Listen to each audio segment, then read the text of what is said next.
सईदाबाद लॻे ॻोठ उताक पीर फज़लुल हक शाह राशदी सां लाॻापियल एसएम बचाव बंद जे कपरनि ते झोपड़ा ठाहे रहंदड़ ॻोठाणनि जो यूनियन काउंसिल पुराणे सईदाबाद जे काउंसलर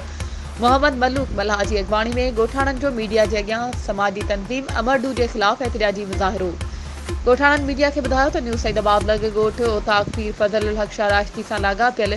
एसएम बचाव बंद जे कपरनि ते मल्हा हाजाणा ब्रोही ऐं वेनिस बिरादरनि जा अटकल 200 ख़ानदान क़दीम वक़्त खां कचा ऐं कखावा झोपड़ा ठाहे रहनि था,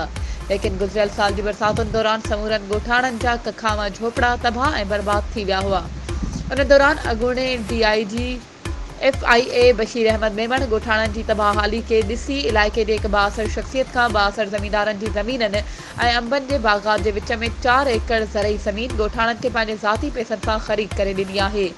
जेका ज़मीन ॻोठाणनि लाइ नुक़सानकार रहंदी छाकाणि त मज़कूरा ज़मीन मथां घर तयारु थींदा ऐं ॻोठ तयारु थी वेंदो त ॻोठ जे भरिसां अंबनि जे बाग़नि ऐं ज़रई फसलनि में भेल थींदी।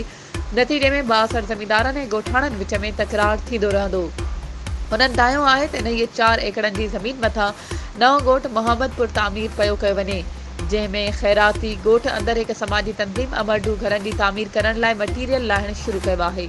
वधीक ख़बरुनि ऐं अपडेट्स जे लाइ असांजे चैनल खे सब्सक्राइब कयो ऐं हा बेल आइकन खे प्रेस करणु न विसारिजो त जीअं असांजी हर नई अचण वारी वीडियो तव्हां ताईं पहुची सघे।